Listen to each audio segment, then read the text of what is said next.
Hello everyone and welcome to the Dyspraxic Q&A with Dyspraxic Alliance. We have several guests with us today who are all admins and founders of Dyspraxic Alliance. If you don't know what Dyspraxic Alliance is, it's basically a Facebook group, which is a private Facebook group with a group of people who are dedicated to making sure that people within the dyspraxia community have a safe place where they can talk about any issues that they want to. And if there are any issues within the community, they can raise those concerns and we can look into them for you. It's basically like a band of people kind of all holding hands together, making sure that everyone is supported and everyone feels safe. I will let everyone introduce themselves. I will just go by saying that not everyone who is part of Dyspraxic Alliance admin group are here today. There are some members who couldn't make it for their own personal reasons or because some events clashed, unfortunately. But I will allow my guests to introduce themselves and we will start at the top. I didn't actually check the same order as one another. So we'll start with Billy. Oh, thank you, Crystal. It's a pleasure to be here to speak with you all. And I would like to introduce myself by saying that I'm the host of the Dyspraxic Help4U podcast, the founder of Dyspraxic Help4U, and co-founder of Dyspraxic Alliance. And I basically advocate for awareness and helping people, the day-to-day lives of dyspraxia by finding things they may not have known about the condition or things they can get help with the condition. Wonderful. Jill? Hi, my name's Jill Hayward and I'm now retired. I used to be a full-time youth worker and I was diagnosed with dyspraxia when I was 39 during my last year at university.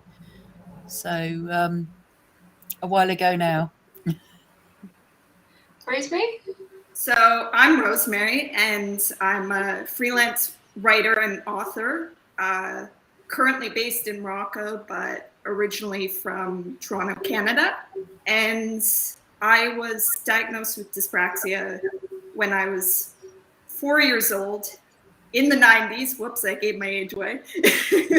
And yeah. Wonderful. Guy? Hi, my name's Guy. I am a member of Dyspraxic Alliance. Been on this for a few years now, finding people who have got dyspraxia like myself really helpful. I work in retail and I've been there for 20 years. Wonderful. So now you know all of our guests. I want you to take a chance to get to know each other by using the chat box. You can also ask us any questions within the chat box as well, and we can answer them. But before we go into questions, we've got a few topics that we're going to discuss. But again, any questions you have, whether it's for us as a group or if you have a question for an individual, then please do put them away. Ask away. Words. So, how, in your own words, would you describe dyspraxia? Who would like to go first? Don't all jump at once. I'll go first if that's okay. Sure. So dyspraxia for me is a different question when I look at it, because I was diagnosed initially at the age of 4, and again I had another diagnosis at 27 for the purposes of work at the time. And so I look at it at two different things. There's dyspraxia as a child, and then there's dyspraxia as you're an adult, in my opinion. And for me, it's two different experiences. It's not the same, and I didn't really deal with dyspraxia or want to address it at the time. But when I grew up and it became a feature of my life as the intended people, that's when dyspraxia came into its own. But for me, dyspraxia is more than clumsiness. It's more than speech, problems with speech, concentration, mobility. It could be a factor of anything. Everyone experiences it differently. Lovely. For me, I would describe dyspraxia as, well, the way I say it is the brain works faster than the body can keep up. The brain is sending so many different signals to different parts of the body. It gets mixed up on the way to happening, which is why sometimes we have issues with our coordination, sometimes with our thinking, our thoughts and our actions. And it's just, the way I describe it is the brain is working much too fast for the body to keep up. Yeah, I would describe it in a very similar sort of way. It's somewhat of a disconnection in terms of reacting to your environment and figuring out how to respond to it. Yeah, I'd like to echo that as well. I feel like the brain's working a lot quicker. From my point of view, the body won't keep up. It wants to go quicker than my brain, and it, yeah. I used to describe it to people like in your head you've got a wall of pigeonholes, and in the each pigeonhole is titled left foot, right ear, etc., etc., and your body goes to that pigeonhole, but in the pigeonhole is a little note saying try left elbow, and in the left elbow pigeonhole you'll find the rules and regulations for whatever you want to do with your left ear or right ear or whatever. So very confused, and it's a very clumsy analogy, but it's fairly typically dyspraxic. Quite fitting. So the next topic we have here, diagnosis, experiences, and related advice about what everyone tuning in can expect. Rosemary, you were quite young when you had your diagnosis, weren't you? Yeah, so honestly, my memory of it is quite patchy. But what I do remember is that there really isn't enough in terms of resources once you have the diagnosis. Everyone, like, I feel like that part isn't discussed enough. That really, like, you have the diagnosis, but then once you have it, it's a matter of, well, what next? And really, I think that's where groups like these are so important. Mm-hmm. Because Jill, I was diagnosed at 39, as I said, but it was in my last year, and it was just before my final exam at uni, and it was partly like a light bulb going off, because it explained everything that I had found difficult for my whole life, and it was partly really upsetting, and I think that's fairly typical from the people that I've spoken to, because it's, I don't know, it just feels like it's so many years you've been floundering in the wilderness, but now that I know, it's just amazing having so many people who understand the kind of things that I go through on a daily basis. So it's brilliant to know. I can definitely reflect that. So I had my diagnosis, I guess you could say, by accident. I had mine done at university. I was struggling with understanding questions and retaining information. So I went for a dyslexia test. I knew that I had dyslexia, but my high school refused to ever screen me for it because they felt like I was coping, which was not very well. I was spending hours and hours and hours after school just so I could keep up with everyone, and I wasn't getting sleep, and I was going to school exhausted, which didn't help. But at university, I was like, right, I can take control of this now. So I spoke to my university about getting a diagnosis, and that's when I was first told, oh, you're definitely dyspraxic. And he assumed that I already knew what that was. He assumed it was part of the reason why I went for my diagnosis, and I said, I've never heard of that before. And then, like Jill, I did my research, found out what it was, and I was quite emotional about it, because reading about dyspraxia, it just made sense, and it was just so obvious to me that I've been dyspraxic my whole life, especially when family are like, oh, we always knew something was wrong with you, and it's like, then why didn't you do something? So I'm sure there are many people watching this who have felt the same. As Jill said, it's quite a typical reaction to have that kind of sadness, and it's almost like a grieving for your childhood, you know, things that could have been different. So getting the diagnosis for me was quite easy because I'd done it by accident. I wasn't actively seeking it, but I was at university, so I had that benefit. We will talk a little bit later on about how to get a diagnosis as an adult outside of places like university. So if you have questions on that, we will get to that. Don't know if anyone else can talk about their diagnosis experience or. Yeah, I don't mind. So, like I said earlier, I was diagnosed initially at 4, so I never really understood it or remember that occasion when it happened. But for me, getting being diagnosed at 27 was a really sort of enlightening experience, because I hadn't really thought about dyspraxia or tried to address it before that.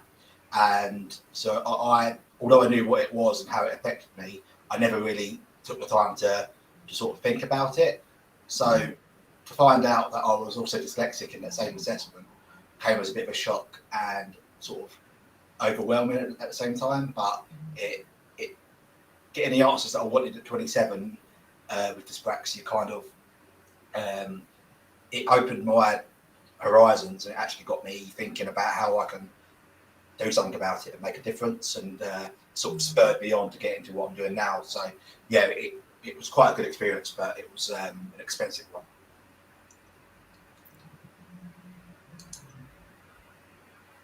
Okay, moving on. What was entering the workforce for you like? What do you wish you knew sooner to have had the best possible experiences?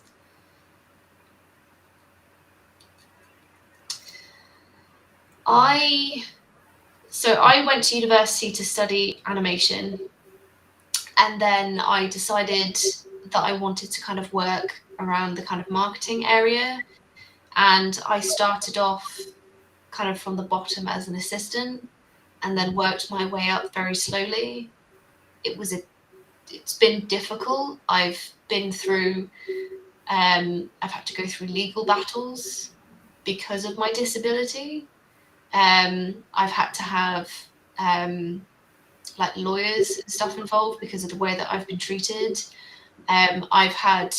I was let go from one company because they told me I didn't make enough eye contact with people, even though I made them aware that I struggle with eye contact. And the other reason was because I didn't make enough conversation during work time, but I did during my lunch break, which was very weird. And they basically listed all of my issues to do with dyspraxia and autism and ADHD and things like that, and dyslexia, and basically was like, these are the reasons why we don't want you here. Obviously that's illegal. At the time I wasn't aware of my legal rights and who I could go to and who I could talk to, but I did later on have issues. I'm legally not allowed to talk about it. That's how they silence us disabled people. But I was, with the support of the dyspraxia community, I was able to research and, have the support, because the first time I didn't really have any support. It was very emotional for me, but thanks to the community and Dyspraxic Alliance, my spirits were kept up and I went through the whole process. They were with me the whole time as I was going through it, and I was kind of sharing with them as much as I legally could. And yeah, they kind of helped me through it. So being part of the community has helped me with my work life.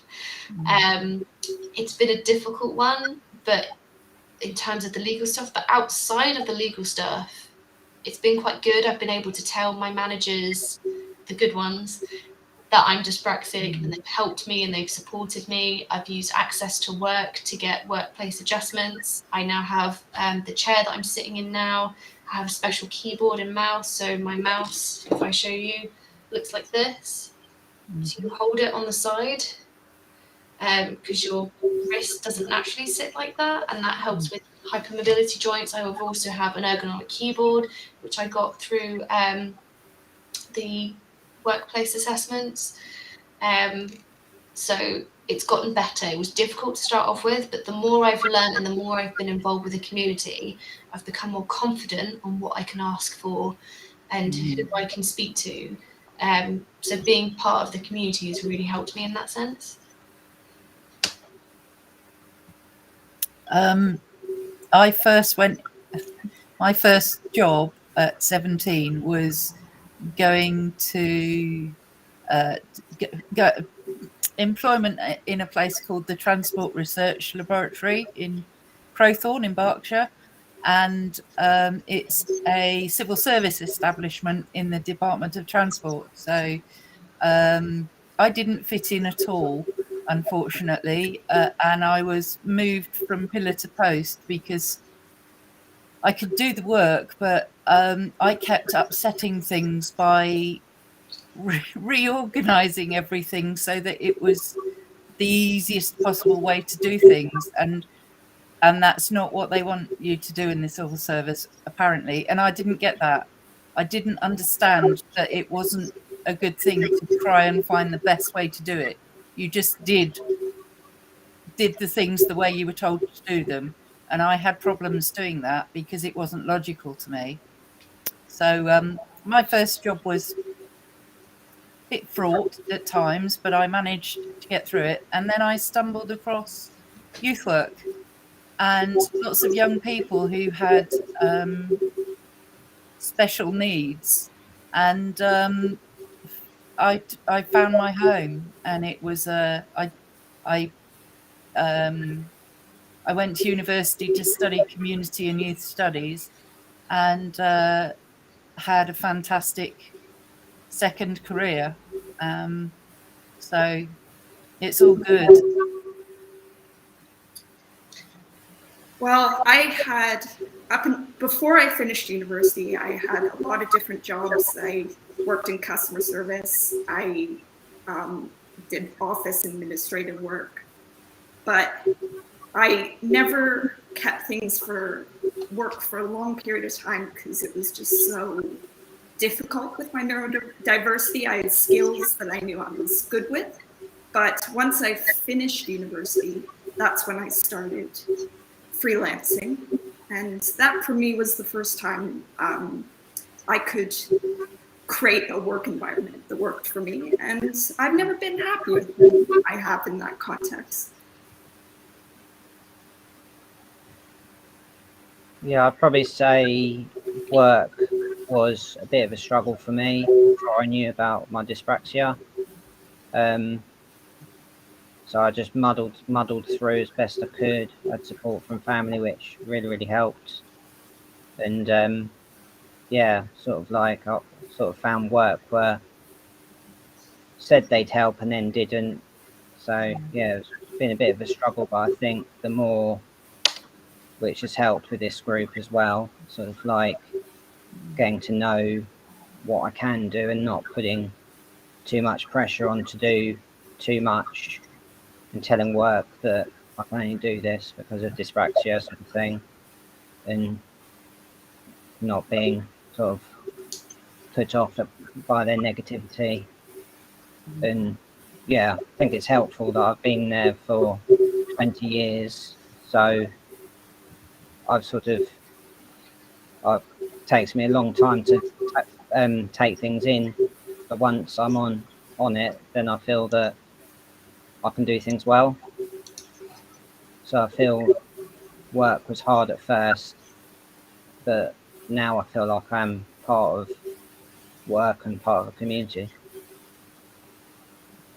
Well, I personally feel that in terms of job interviews, I've learned that it's an act. They want you to turn up and be who they want you to be. So your personality, your character, and your skills is irrelevant.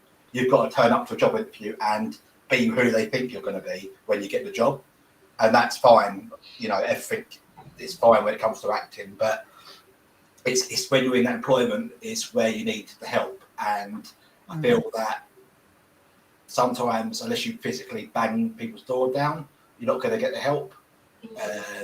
If you sit and wait for it, it's not going to come. But there's been times when I haven't had to approach my dyspraxia people. I've had employment in retail where I was a manager for many years, that I could be left alone and they'd let me do things my way and be content with that. But then there's been places that I've worked where they don't want you to be who you are. You've got to toe the line, and if you ask for help, you're seen as complaining, opposed to just seeking help. And yeah, I was dismissed from my last job from a role that I'd succeeded in for numerous years unfairly, because I asked for help. And yeah, that's under legal proceedings at the moment, so I can't discuss that. But yeah, it can be both the workplace can be both pleasant but really sort of horrible at the same time, or you come to think about it. Wonderful. So the other topic we've got here is dyspraxia and other health conditions. What other health conditions do the panel have besides dyspraxia? How did dyspraxia affect your experience with those health conditions? Who would like to go first on their list of other issues? Oh, yes. Yeah, I picked this one out because I figured we'd have a lot to talk about. Oh, yeah. We never have just one. God forbid, should there be just one? Shall I start with mine? Yeah, go for it. Well, I definitely have hypotonia. That has led to a lot of chronic pain, both in terms of like my back and my head, and like a lot of sensory sensitivity. And to me, that has really crossed over with my dyspraxia in the sense that when those things are at their worst, they make the symptoms of dyspraxia worse. And that's when the fatigue happens much quicker. I went to the university department to be tested for dyslexia because one of my colleagues said, I think you're dyslexic. That's when I found out about dyspraxia and dyscalculia. And I've also got arthritis in both hip joints, so not very mobile, but I've never been very good at walking anyway. I'm one of those people that can't actually walk in a straight line. And so, and numerous other bits and pieces that go wrong, but the list is a bit too long. I'll just leave it there. I can definitely reflect that. So on top of dyslexia, dyspraxia, and autism, I also have Ehlers-Danlos syndrome, which is actually quite common with dyspraxia, or dyspraxia is quite common with Ehlers-Danlos syndrome. Not massively common, but they're comorbidities of one another. So that causes issues with my joints. I have extreme hypermobility. My shoulders and hips will dislocate at random, but I can pop them straight back in. It also means I have issues with my stomach. Not quite gastroparesis, but similar, which is, if you don't know what that is, the stomach doesn't empty properly. So it's quite similar to IBS, which I think many of us know a little bit about. And I also have POTS syndrome and vasovagal syncope, which means if I stand for too long or bend over or raise my arms, I could pass out. Mm-hmm. So those mixed with dyspraxia, especially with the Ehlers-Danlos syndrome, or EDS for short, with the mobility, can cause a lot of pain. We also have endometriosis.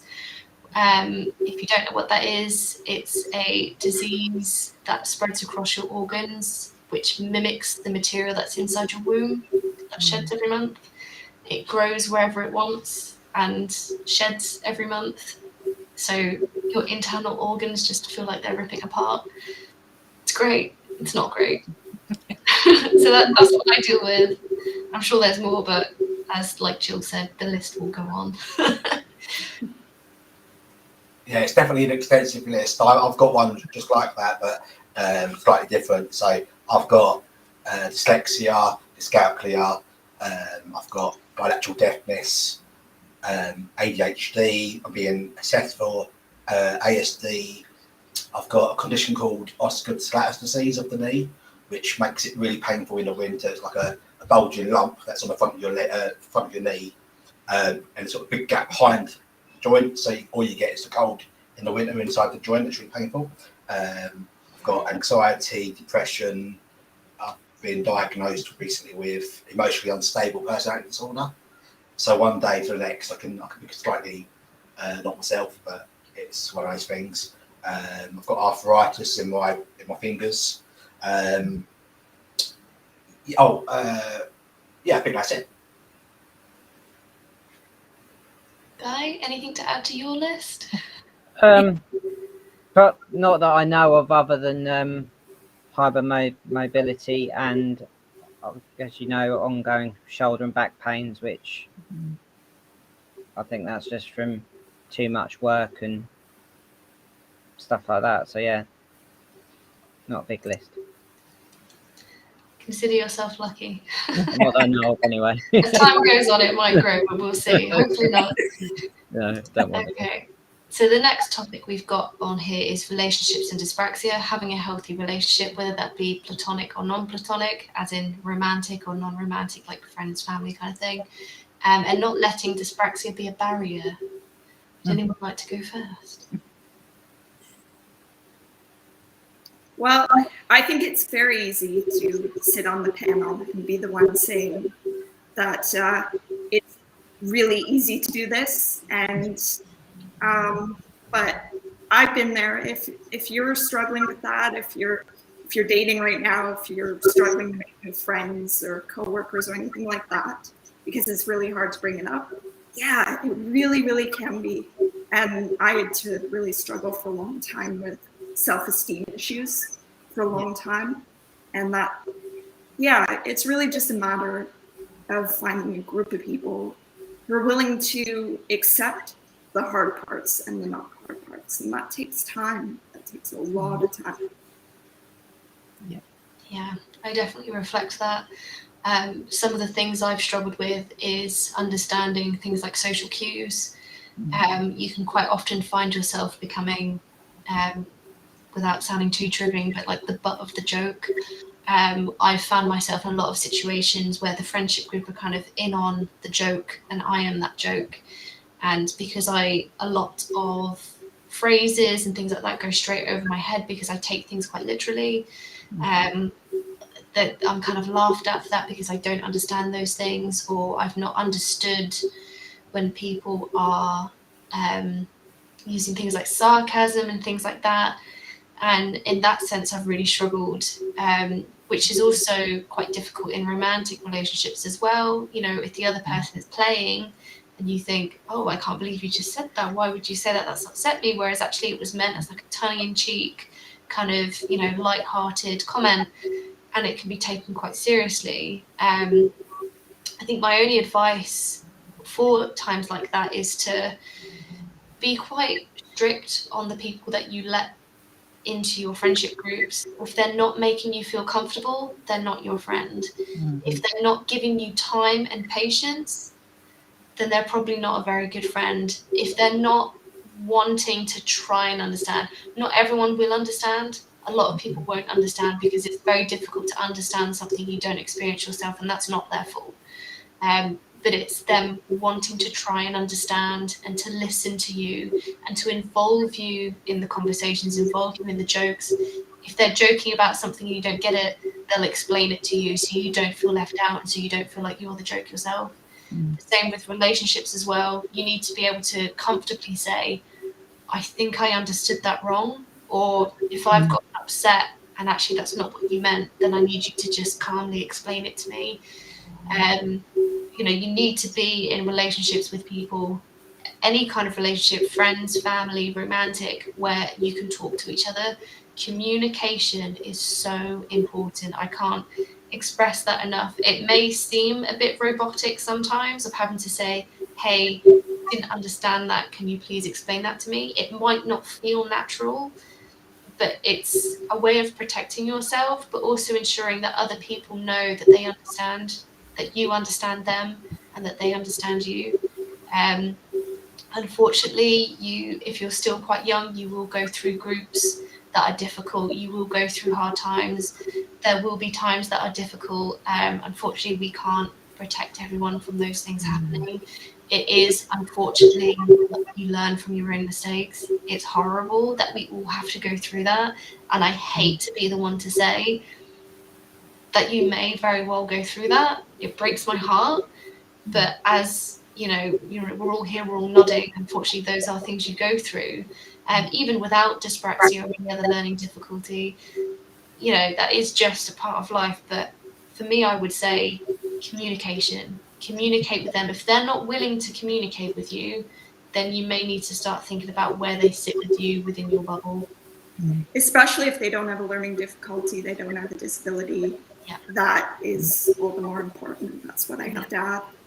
Yeah. And yeah, again, if they have learning difficulties and disabilities as well, then it's about, communicating as well, because you're not going to be the only person you meet who is dyspraxic, who is neurodivergent, who is deaf, who struggles with communication. You're not going to be the only person, so you can't circle everything around yourself as well. You also have to think of others, which makes life very chaotic, but we love chaos. Makes it interesting. I found myself that once I left school and college, that my friends, it wasn't a case of they drifted away. They were still in contact with me, but they were more social and out there than I was. So I was quite reluctant to do the pub and club scene. So whilst I was out every Friday and Saturday, I was at home watching football or just watching TV and just chilling, but like by myself, whatever. But then sort of they sort of then become distant because they're doing different stuff with other people, and then they find partners and relationships and stuff. And then I sort of was content doing my own thing. And then, although I was a bit upset about losing contact with people, I've actually grown to kind of accept the fact that you can, that people come in and out of your life. That sort of, I think that's part and parcel of a lot of life now, and it's a case of finding people that you're comfortable to be around. And I would say being part of the community of dyspraxia, it's sort of changed my life in the sense that I've met people who I relate to, like yourselves. I've been to see Mike Nelson only the last month, and I was blown away because I've never had that one-to-one interaction with somebody before where they understand what you're like, and it was almost like he could tell I was about to do something really weird, and I could tell when he was going to do something really weird, and it wasn't a thing. Whereas if I was with somebody else, they would be like, okay, that's weird. But for me and Mike, it was just a free-flowing sort of environment where we just understood each other, and it's a mutual respect. Whereas I don't think most neurotypical people have that for people like us. I think they want to associate us with being clumsy or awkward or being a class clown, and that's just not the case. We may put that persona on, but we're not intending to. It's just our way of masking. But yeah, I've been with my partner for 9-10 years nearly, and believe it or not, I didn't actually disclose to her that I was dyspraxic or had any disabilities for about 4 or 5 years. And then I just had this big meltdown where I was trying to assemble a light about the size of that tripod there, and I broke it, and we just moved into our first home together, and she couldn't understand why I couldn't understand the instructions, why I was heavy-handed, why I couldn't understand the instructions. I was reading them back to front, but that's why I work. And then I just said to her, well, I'm dyspraxic, I've got this, I've got that. And obviously it went over her head because she didn't know what it was. But then she was actually more understanding than I thought she would have been, if truth be said. And if anything, she's been my biggest sort of supporter. And she sort of tried triggering me on to do what I'm doing now. So, but yeah, it might take time to sort of feel comfortable telling somebody, but definitely tell them, because they'll appreciate being told the truth. It's very clear from the chat. I'm just going through the chat, the questions. A lot of people have had similar experiences to us with bullying at school. I think with a raise of hands, who was bullied at school or felt that they didn't fit in. Oh yeah, definitely. It's something we all experience. Absolutely. It's horrible, and it's awful to kind of say to people that unfortunately it probably is something we will all experience, and it's horrible. I hate having to say that. And I've seen some other people say on here that the majority of their friends are neurodivergent as well. That's amazing. I've found that now as an adult, all my friends are neurodivergent. Very few of them are normal, if that exists, if that's a thing. And I've definitely found, especially in the community, that kind of safe space there. I'm just going to go through and see what questions we have that I've already built up, because I'm just conscious of the time and we've got loads of topics left. There was one question here about, there we are. So I've just popped this in. So can you ask for interview questions beforehand so you can think about how to approach them? And if they are written down, you don't need to keep asking what they are. This is a really, really good question. And the answer is yes, you absolutely can ask for interview questions. Whether or not you will get them is another story.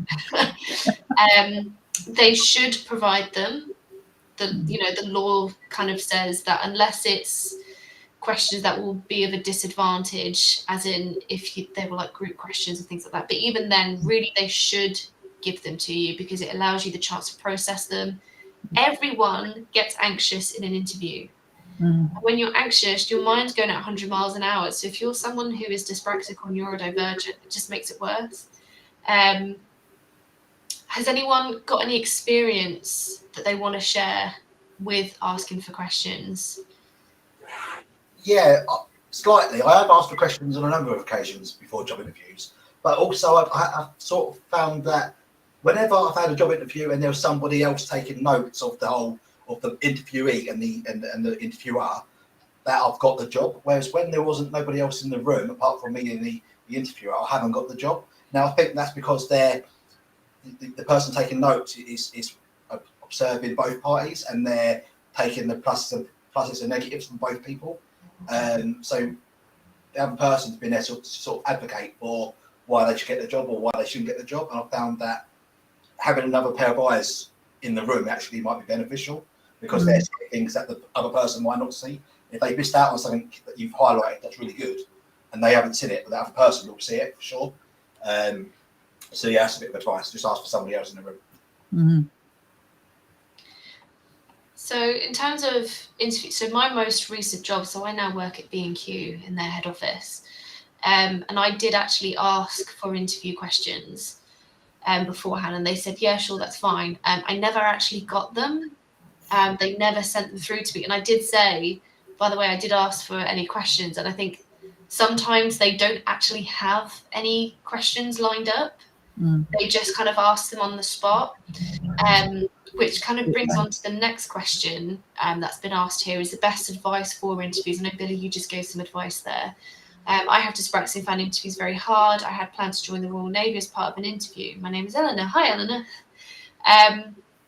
So Billy gave some great advice about seeing if you can have someone there with you, depending on the type of interview that may or may not be possible. But if you don't ask, you don't get. Would anyone like to add to this one before I ramble on? Yeah.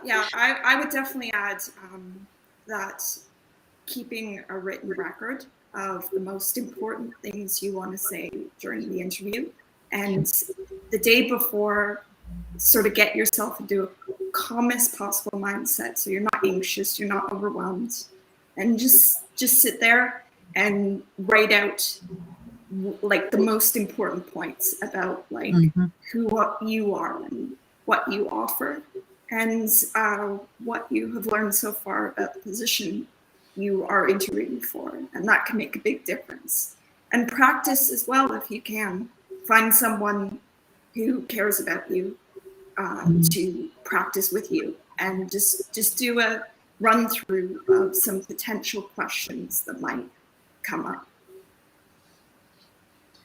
That is definitely a very good idea. You want to remember you're selling yourself to them. You need to tell them why they want to hire you. So as Rosemary said, write down, even if you need to color code them, because you can take notes with you. There is no rules unless they explicitly say, which personally I've never had. Someone may have, but generally there's no rule that you can't take stuff with you. If you want to put together a presentation, if it helps you talk about your points, especially if you've had the questions, because then you know what's going to come up, even if they're printed out and you want to be able to kind of show, you've really dedicated to it.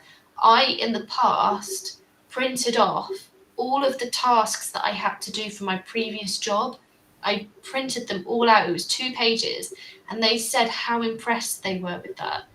So if you're going to a new job that is very similar tasks to what you're doing, print a list of all the tasks you did, because they were so impressed with that. They were like, no one's ever done that before. You've prepared.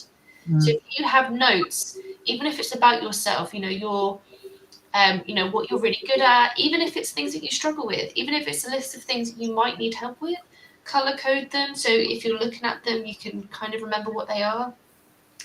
And remember, it's a conversation. As Billy said, you go in and they're looking for almost a personality type more than they are your skill set. Obviously, they are looking at your skill set, but they want to know whether or not you'll fit in well.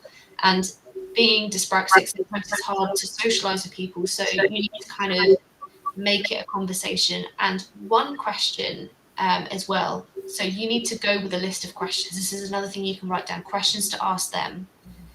What time do they take their lunch break? What are your daily tasks going to be? Who do you report to? How many people are on your team? Questions like that you want to ask. But another question that a lot of people don't think to ask, which is probably one of the most important ones, is why should I work for you? Good question. What as an employer can you offer me? You know, what's great about working with your team? What's great about working with your company? You know, write those questions down, have them printed out, handwrite them, color code them if you need to, because again, if you take that, they will be really impressed. Eat my hat if for whatever reason they're not impressed with that. They will tell you if you're not allowed notes. If you take notes in and they say, oh, sorry, we don't allow notes, you can either say, it helps me remember because I get forgetful when I'm anxious, and you know, this is an interview and everyone is anxious during an interview. Don't be afraid to say you're anxious during an interview. It's almost like a little thing you can giggle about before you go in. It helps settle the mood. I don't know why, but telling people you're anxious and then go, oh, we're all anxious, I don't know why, it just works. Be honest as well. I think one thing I found for me is just kind of being honest about certain tasks that I have and haven't done in the past, because honesty will be really valuable to them. I've rambled on a bit now. I hope that answers that question. If you want us to discuss a bit more on that question, that's fine. I'm just going back through the comments. If anyone's seen a question that pops out, otherwise I'll go to the other ones. Mr. Hooks just asked about stance on disclosing disability to the possible new employer. Well, my stance is it's your choice. So if you feel like the person you're talking to may need time to take that on board, maybe give that to them after you've got the job rather than before, because that could cloud their judgment. Because obviously that will distract them from the actual interview at hand. They're probably not expecting it if you haven't said on the application beforehand. So yeah, I would definitely wait until you get the job before get your feet sort of basically through the door first before disclosing it, from my own personal experience. And that's the thing too. You never know who you're dealing with. You never know how accepting they will be of this sort of thing. So that's where Billy's advice is really strong one. Yeah, I think it also depends on your understanding of dyspraxia as well, if that is the specific one that you're disclosing. Sometimes I tell them, sometimes I don't. My previous job was a social care company. They looked after people, and I told them about it. I was very kind of upfront because I felt like the people who I was talking to were really understanding of things like that. And that was just my judgment. And I kind of went, I just want to let you guys know that I have dyspraxia. And the way I explained it to them was like this fun, quirky thing, because that was my narrative. I chose that narrative. And that's the other thing as well, is you can choose how people see you from, you know, the first impressions kind of thing. If you say, oh, I have dyspraxia, it means I'm a bit slow sometimes. Like if you say it like that, they'll see it like that. Whereas if you say, oh, I'm dyspraxic, sometimes I get a bit confused and I might bump into things, but it generally means I see the bigger picture. They'll be like, oh, great. Yep. This person sees the bigger picture. They see a bit more. That's really good. So it's how confident you are talking about it, because your confidence will show. If you're not very confident, I'd maybe wait until after you've got the job. and then just say, I may need some help with my dyslexia and dyspraxia. And then you can have the conversation of what help you need. So it could be, if you work in an office, you need all verbal conversations to be replied back to in an email. Yes. You may need extra time typing stuff up, not to be the person who note takes during meetings. Someone else can do that. Things like that, little things that you can talk about after. But I think judge the situation. If you're confident talking about dyspraxia in a confident way, because again, there are many positive things to dyspraxia. It's not all doom and gloom. You can say, I see the bigger picture. I get a little bit confused sometimes, but once I've got it, I've got it, and I'm going to do really well. It may take me a little bit longer, but when I get there, I get there. And it's how you say it, it's how you express yourself. So if you don't feel confident in doing that, like Billy and Rosemary said, I'd say maybe wait until after.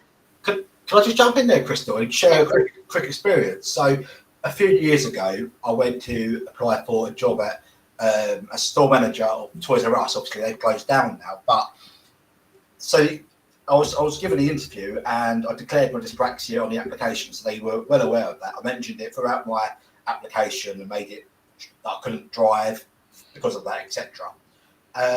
They said the interview was going to be in Essex when I live in Kent, and the store was actually round the back of my house, so I could walk there night and day in the snow, but even in a thunderstorm, I could still get there.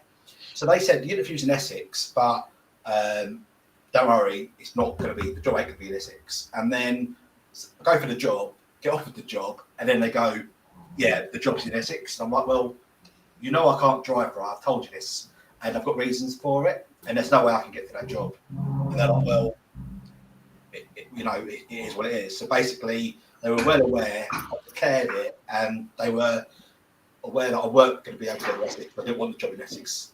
It was said to be in Kent, and yeah, so basically I was sort of discriminated and sort of messed around. So sometimes you can find that people are going to be accepting and even when you declare it, but then you find there's probably something underhand as well. So just be cautious that they may be accepting and take you through to the next stage, but sometimes they might think of other things. They might have other things in mind, so just be wary.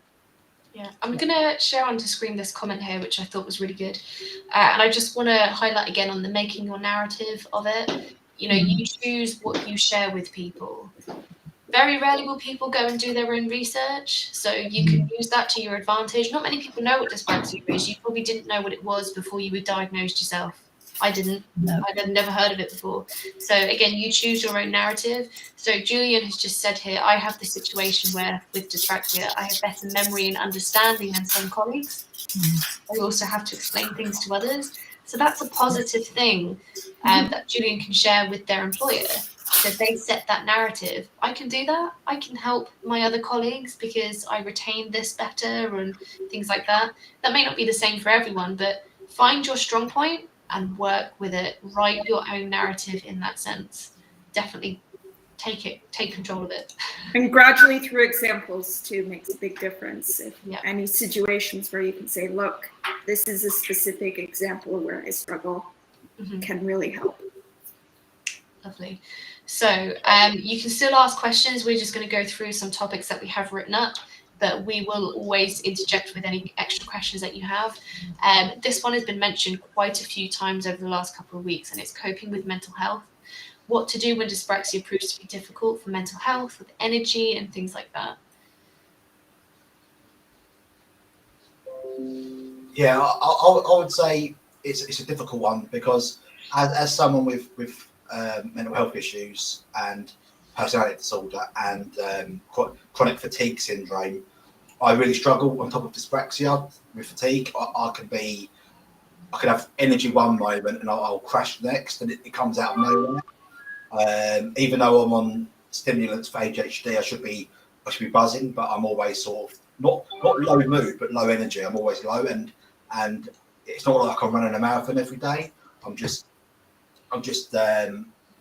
struggling for energy most of the time, and it can be bad when the dyspraxia becomes prominent and causes problems because it makes you feel like the world's about to end, and so most of the time it's not, and it's just and I always find that dyspraxia for me is the worst of all my disabilities and conditions. It's always paramount, it's always the most impacting, but people just don't understand, and it's like for me it's like when I go to an appointment, medical appointment, I'm always keen to stress that dyspraxia is far worse than the other stuff that's impacting me. They're impacting me to a degree, but they're not as prominent in my life as dyspraxia is. And because they're not understanding of dyspraxia, that can make it quite difficult. So then you become have to tell them, well, it's mental health, it's my other ailments, when really I just want to sing from the rooftops about my dyspraxia because that's what's really bothering me. I definitely focus a lot on mindset. I learned from being an actor's kid and just the scariness of his lifestyle and how he would spend so much time in uncertainty and so much time waiting around.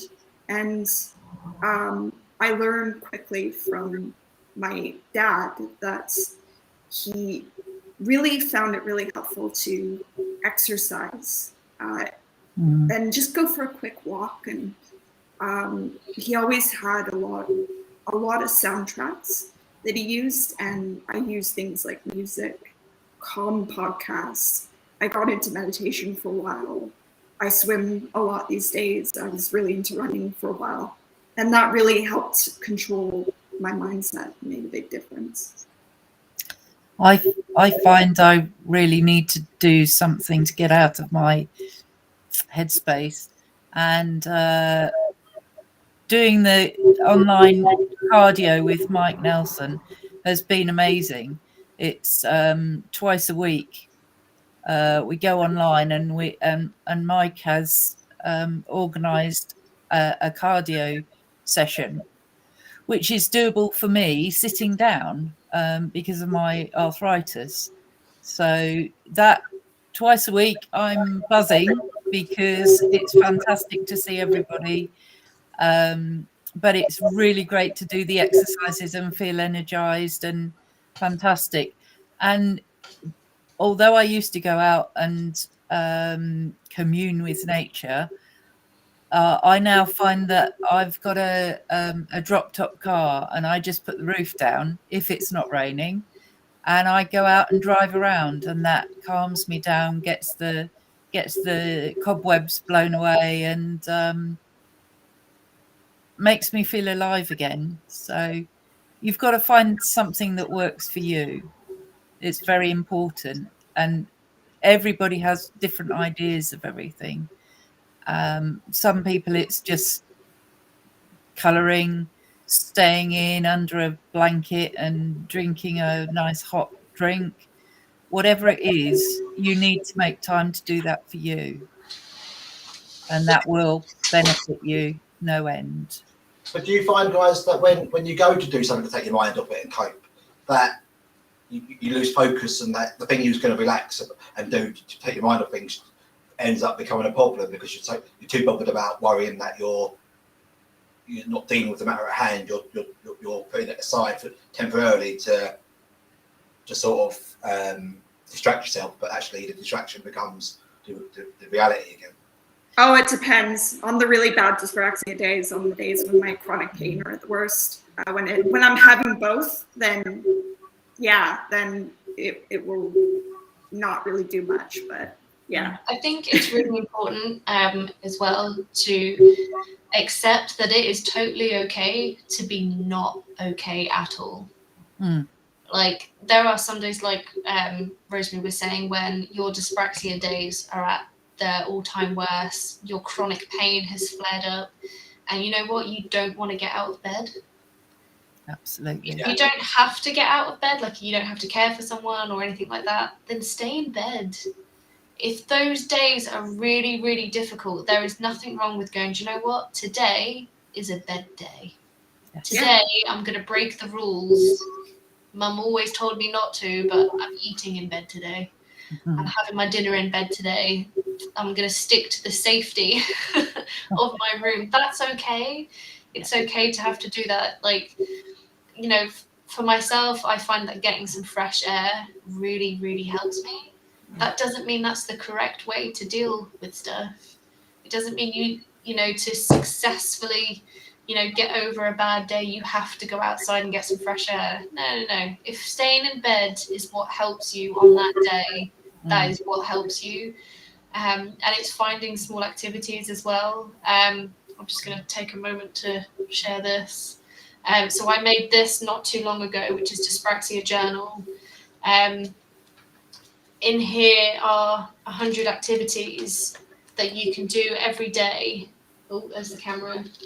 And it encourages thoughtfulness, it encourages you to accept dyspraxia, because there are some days, and I'm sure we've all been on it, where we hate dyspraxia.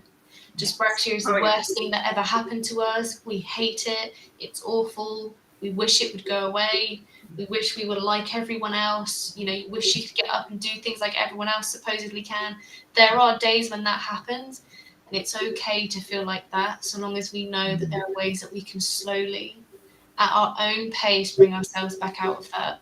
So if that's driving with the sunroof down, if it's going for a walk, if it's lying in bed, filling yourself up with food if you need to, if it's, you know, having a little cry, listening to music, writing in a journal, if that's what you need to do, and so long as you're safe with what you're doing and you're looking after yourself, do it.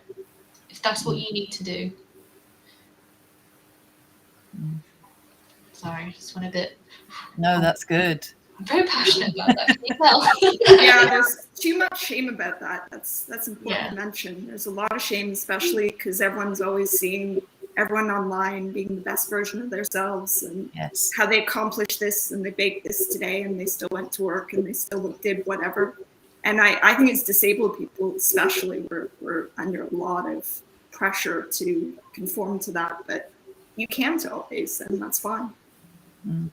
I might have misread the question when I answered it originally, because but the answer to that question from my part is I like to you know, catch up on like box sets. I was watching sort of, I had comedy box sets galore when I was younger, before like Netflix was a thing, and I was just watch my comedy box sets, and that would be like my break. That would be something that would take my mind off everything and have a good laugh.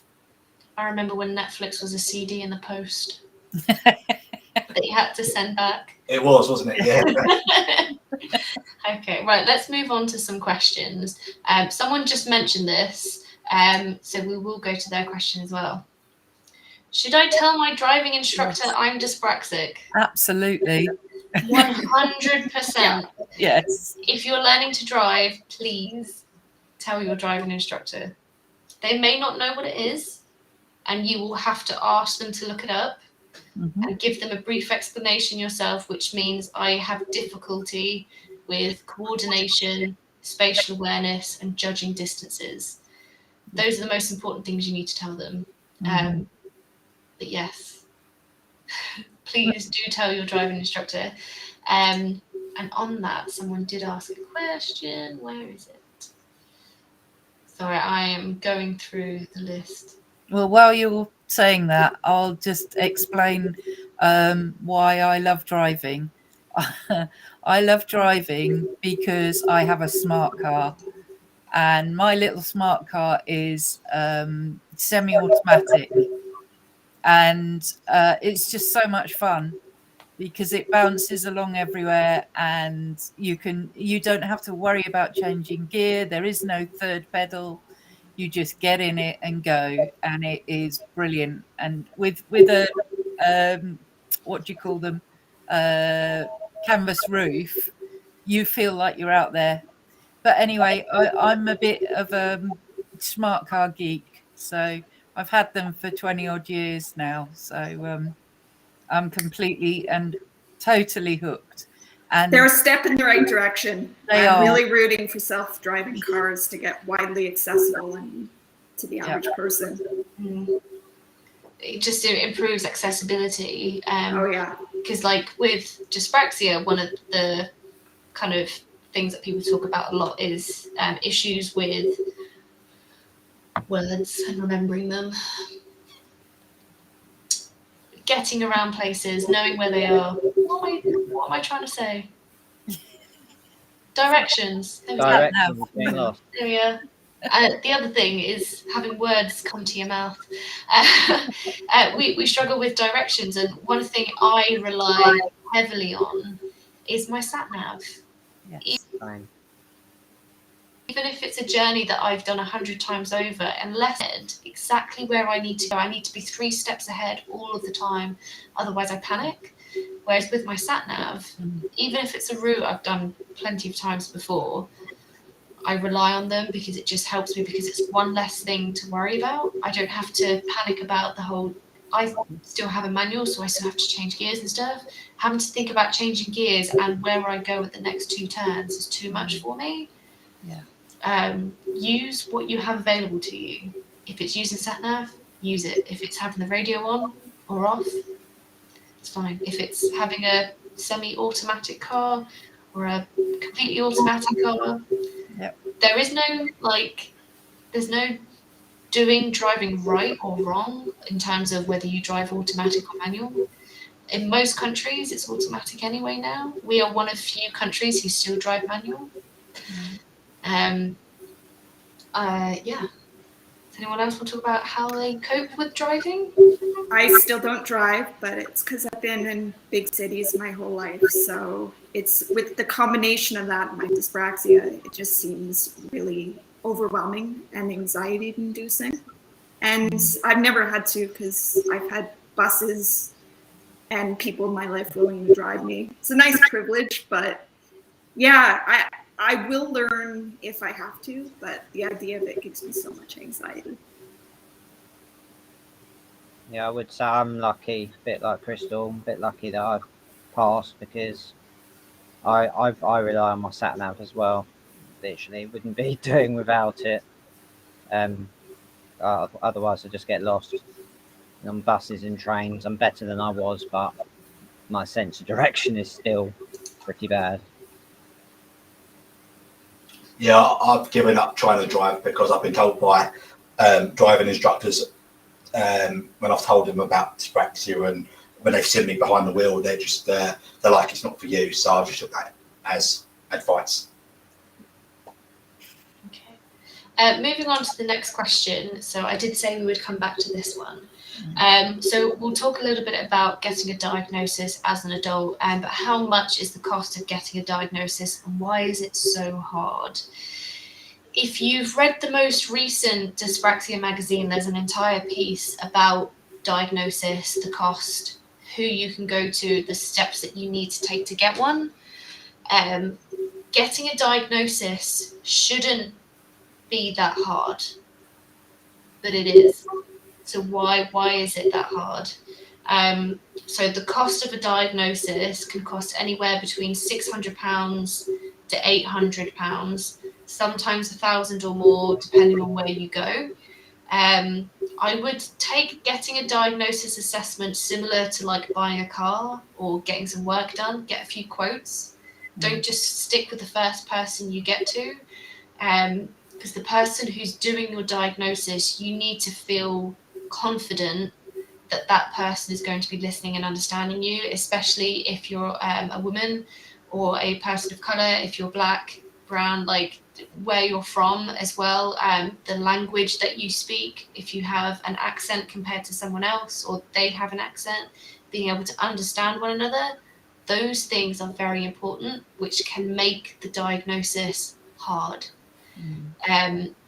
If you look at Dyspraxia magazine, it will eventually be on the website, so you don't have to subscribe. It's free to subscribe anyway, but if you want to wait until it's on the website, there are links to individual people, organisations as well. Would anyone like to talk about their diagnosis process in terms of organisations? Yeah, I went for an adult diagnosis in 2016, 2017, and I think it came to around £700 or £750. And that was even though I only had a diagnosis, but this was for work. Long story, but that was with Dyspraxia UK, and it was a positive experience, but I don't feel the aftercare was necessarily there. That was promised. So yeah, you got to be sure that you're going to get what's been advertised to you. Make sure you definitely get all that you've been offered for the price that you're paying, because it's not just about getting a diagnosis, it's about getting the help afterwards, because you're going to need to get signposted if you're going through the process without knowing there's support out there already. So yeah, just sort of be wary of who you're, like Chris was said, about who you're going to see, and make sure you do your research first.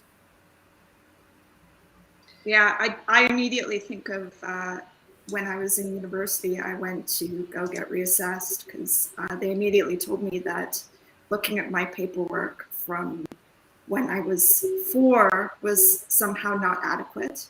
And I never finished it because it was expensive and got very expensive and also taxing too, very exhausting.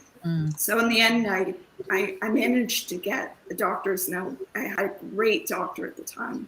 And instead, she just asked me a few questions about how it affected me. And I benefited way more from that, I found.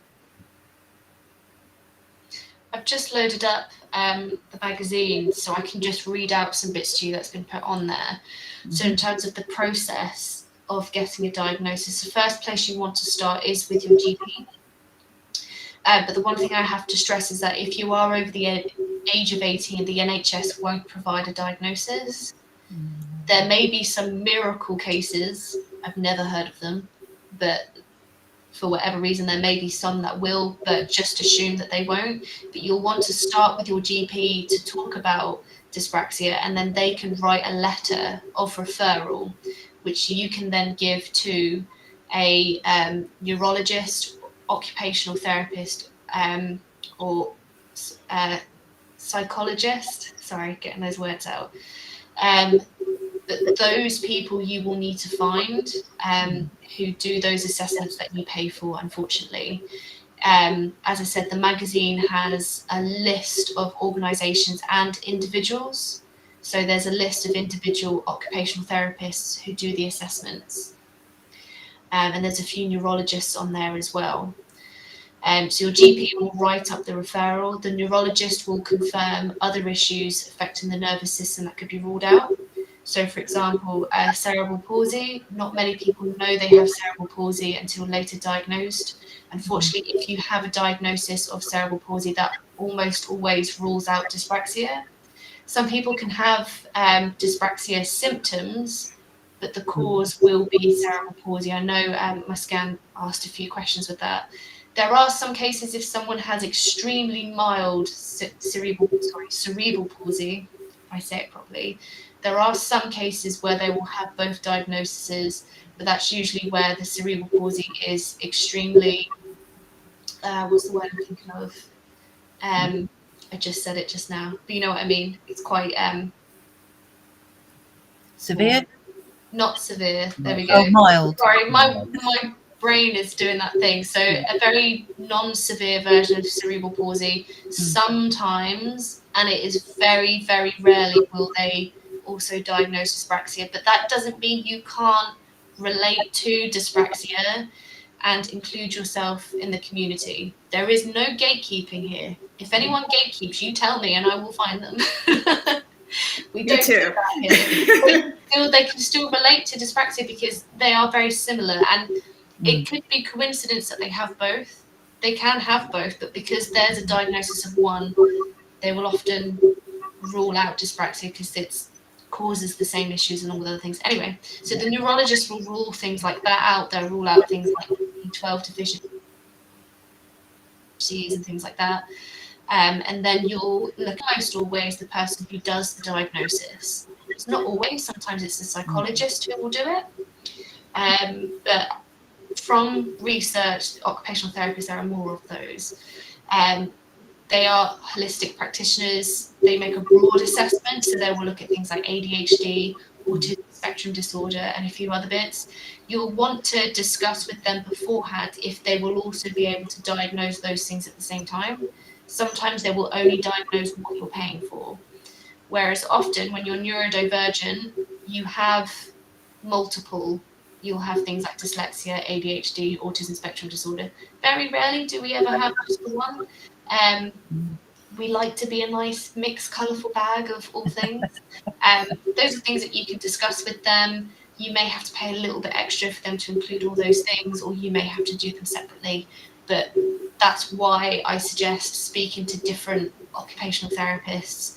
Get quotes from different people, speak to them, make sure they understand you, that they are fluent with doing assessments on dyspraxic women as well, especially with things like ASD and things like that, because sometimes we do fall off the ladder. No.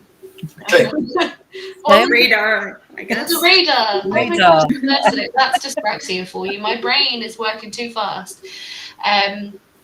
So yeah, psychologists are another person there. And then the next step that's on the list in the magazine is physiotherapists. So this is the aftercare part of dyspraxia, and this is the bit that can get quite expensive as well, because you may be expected to pay for physiotherapy. You may be able to get this on the NHS. The way that you can do that is to talk about your hypermobility, which is caused by dyspraxia. If you focus on that with your GP, you're quite likely to then be able to get the physiotherapy through the NHS. But again, it has to cause you problems in order for the NHS, because they're very stretched thin. But obviously, if you're not from the UK, sorry, I speak from UK experience because that's where I am, but it's the same with other countries as well. Obviously, you won't necessarily be NHS, but in terms of how you get that treatment. Yeah, I would say that's a very common with a lot of the public healthcare systems. I grew up on the Canadian system, and very similar situation. It gets very expensive, but we have something called community health centers, which is only in certain areas where if you're in a certain postal code, you might be able to get it through the system available, but that's no guarantee either. Yeah, it is very much a postcode lottery, as they call it in a lot of places. The other place that's on the list is work and university placed assessments. Some workplaces will co-fund an assessment, or they'll fund the entire thing. If you don't ask, you don't get. Ask about it. Worst case scenario, they say no. Or worst case scenario, they judge you for it, and it might be so. Use your initiative on whether or not you ask for it. Are they supportive? If they're not, they're probably not going to give it. But if they're really supportive, then it's worth asking. In that case, worst case scenario, they'll say no. But I'll let you guys judge on whether or not you think that's appropriate. And universities, depending on your income situation, a university will either pay for the full assessment or you pay a contribution. I paid a contribution, and the rest was paid through the university. That's where I find most people are getting their diagnosis done. Alternatively, it's through Dyspraxic UK and individual occupational therapists. Get some quotes, have a chat with them, find out a bit about them and their history. You can also, with occupational therapists, if you know who that person is, you can research what degrees and stuff they have, what research they've done in the past. You can get a good idea of what they're like then. But all that information and who you can find is in the magazine this month. It will eventually be online for everyone to see. So if you haven't read that yet, definitely look out for that. It's a really, really helpful piece of information. There's loads of stuff on there that I didn't know before. So hopefully that answers that question. Let's see what other questions we have here. So if anyone sees anything that jumps out, just tell me. Otherwise, I will look at those. How was it once you were diagnosed with telling friends and family? Jill's got some tea to spill. Yes, I didn't have long to tell my parents died fairly soon after I finished uni. So, but I told my mum, and at first she didn't understand it, or I think she believed it, but she was a teacher, by the way. So it was a bit controversial from her point of view, because she hadn't picked up that there might be something wrong. I was the first child, so she wasn't aware that I was having problems doing things. I was obviously very good at masking. So, but telling friends, that took a very long time too, because when I mentioned it, their eyes seemed to glaze over and roll back in their heads. So, you stop telling people if you're not getting a positive reaction to it.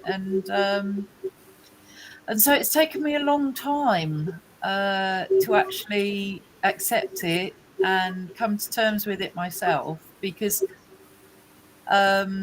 it takes a long time to understand what, the whole process within you anyway. So to tell others, I was having a hard time with it until I'd got my head around it. So it did take a very long time, I'm afraid. And I'm getting okay about it now. I do mention it to newish friends. So it improves as long as you have the courage to go out there and do it, even though you're not getting positive reactions all the time. So just keep going. Yeah. Family, I had very supportive parents who were there throughout the whole process. On the off chance that they're listening to this, yes, thank you guys. This is a shout out to you. And so I had a great brother who was very accepting early on and stuck up for me, but it was the older generation so much that didn't really understand it. They saw that I was speaking, I was reaching up milestones and etc. And so they didn't really believe it was a thing. It was more just them not really believing what was going on. But it was friends that was more the harder part. I have known so many people for years that as soon as I started to be publicly dyspraxic online, etc., they were surprised, and it was just that they didn't really get it for such a long time, and I didn't really know how to explain it to them, so it made it so scary to say it. But eventually I did, and now they're curious, they ask questions, and I get the sense they admire it in a way, which is cool. I found it difficult. I kind of had like ups and downs with disclosing my dyspraxia to friends and family. So when I first told my family, they were very much, it was weird because their first response really upset me, which was, we always knew there was something wrong with you. We always knew something wasn't right, which was then also followed by denial. They assumed that I just had anemia, or I had some kind of deficiency somewhere and I just wasn't looking after my health properly. But obviously I've had this my entire life. It's not something new, that's just suddenly happened. It took them a long time to accept it. I find that now they won't disclose it to people. So I also have ASD, autism spectrum disorder. They almost refuse to let outside people know that I have that, to the point where I've met someone who came to visit the house. Their son had autism, and my family's response was, oh, we've never experienced autism before, so we weren't too sure how well we're going to cope, but we did so well, which is a surprise to us because we don't have anyone in the family with autism. And I literally just stared at this mum in absolute disbelief and just pointed to myself. And she just looked at me as if to be like, oh my God, like we didn't say anything, but we just exchanged that look of, wow, really? So even now, my family is still very much in denial about those things. And, it doesn't say anything about me. And I think the same with anyone who's watching this. The way that your family react has nothing to do with you. Or the same with friends as well. How they choose to react is not a reflection on you, it's a reflection on them themselves. When I was first diagnosed with dyspraxia, I had all the emotions, but I decided to fully embrace it, 100%. And so I was telling everyone, all my friends, I told them about it, I disclosed it to them. I was like, by the way, I've just been diagnosed with this thing called dyspraxia. and some of them hated me for it, and I lost a lot of friends. It was an awful situation. I was ready to embrace it. It was like it's part of who I am now, and apparently that was a bit too much for them, so I had to tone it down. And then now it's kind of, you know, it's almost like, oh, I have this eye color, my hair is blondie brown, I'm wearing a black jacket today, I'm dyspraxic, rather than making a huge thing about it. So I've learned to kind of adapt to the way neurotypicals like to receive information and how I like to give that information as well. But again, it's about choosing my own narrative. How I choose to talk about dyspraxia is how I choose for them to perceive me. So, you know, I'm dyspraxic, I can do all these cool things, I'm quite quirky, these things are different about me, but I also might need you to explain things again because I didn't quite understand what you meant. It's been up and down for me. Yeah, for me, because I was diagnosed originally quite early on, like Rosemary was. It for me, it's quite different. So I can only go at it from a different perspective. Like finding out that I had ADHD last year and may have ASD and dyslexia. I found out I was dyslexic recently as well. That was quite a shock. So I can see where you're coming from in terms of finding out about being dyspraxic and having to tell family and friends, because they were like shocked to find out that I may be autistic. So I can totally see where you're coming from. But yeah, it's I found that friends that I had were less supportive of my dyspraxia, because my family always saw me as dyspraxic, so that didn't really matter. But friends always had trouble like getting that into their brain, and they just took it how they took it, and if they didn't like it, they didn't like it, and then if they liked it, great. But it was more often than not they were negative rather than positive about it. Guy? Yeah, I'd probably say same as Billy, really. Family was supportive. I think family, especially my mum, she always knew that there was something not quite right, wrong way to say it, but so she wasn't really shocked, but it was sort of like when it came to telling friends, they didn't really get it, and I couldn't really articulate to explain it, so sort of gave up for a little while. And then it's only been fairly recently, last couple of years, that I've started to talk about it again. But yeah, just something I find hard to, I think it's confidence more than anything, just to talk about it, really. I think that's quite an all-rounder thing. It's confidence and how we choose to describe dyspraxia and those positive bits that we take. So we're going to end the live stream here, but before we go, I just want to say thank you today and has taken part in the chat and asked questions. It's always really great when we do these and we have people live watching. This is available after, so if you've joined partway through and you've missed bits, this will be available almost immediately, so you can rewatch. And before we go, I'm just going to allow everyone to give some tips on dyspraxia and being part of the community. For me, I would say definitely become part of the community if you're not already, and if you feel confident to. We have the Dyspraxic Alliance private Facebook group. We also have Twitter and our normal Facebook page.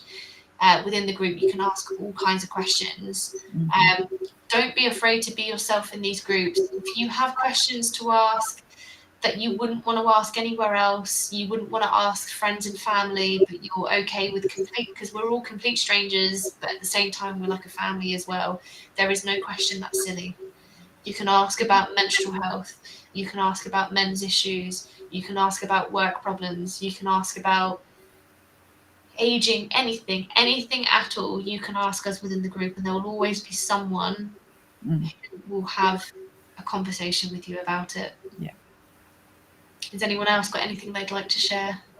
Yeah, I mean, when we first started this group, we had a very serious and important conversation about no tolerance policies, about things like that, anti-bullying, anti-harassment, things like that. And I think in a way, the strictness of that has meant that, like, if you're concerned about it being a safe space, don't be. Most of us are all dyspraxic.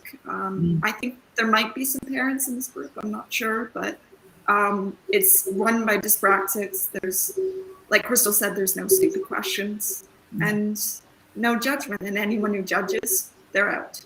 So, yeah. We are very strict on that. Yes. Likewise, if you have someone who's bullying, because there's quite a few dyspraxic groups, we've had issues in the past where a member of our group was bullying people in different groups. We don't stand for that. If you're a bully, you're a bully. Doesn't matter where you do it. You know, if you have issues in another group with someone, you tell us, we can help support you in those other groups if you need it. You know, it's all about making sure everyone feels safe wherever they are. And obviously, you know, we want to ensure that the members of our group are good and happy and everyone's, you know, enjoying themselves and not scared to post something because someone else that they don't like might, you know, comment on there that's bullying them. Definitely, and I feel in the year or so since we launched Dyspraxic Alliance and formulated it, we've had a really positive sort of year. There's been no sort of crisis or problem leading from the alliance. We're all on the same page, and we all believe in respect, awareness, and community. So yeah, we're definitely behind everybody's back if they believe in the same thing. We're all working together to make sure the community continues to raise awareness, but does it the right way and does it without offending or upsetting people. Yeah. Wonderful. Well, if that's everyone, thank you so much for joining us all, and we will now say goodbye. So thank you. Have a lovely evening. Bye, everyone. Thanks, everyone. Bye. Bye. Bye.